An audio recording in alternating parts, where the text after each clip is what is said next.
Ms. Ikra Chaudhary.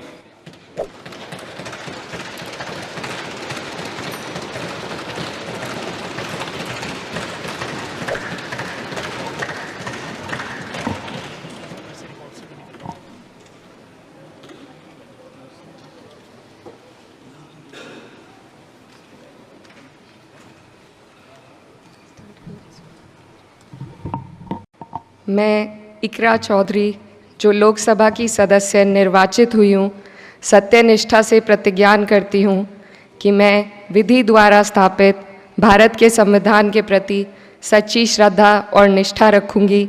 मैं भारत की प्रभुता और अखंडता अक्षुण्ण रखूँगी तथा जिस पद को मैं ग्रहण करने वाली हूँ उसके कर्तव्यों का श्रद्धापूर्वक निर्वहन करूँगी। If you are new to this channel, then don't forget to subscribe. Thank you.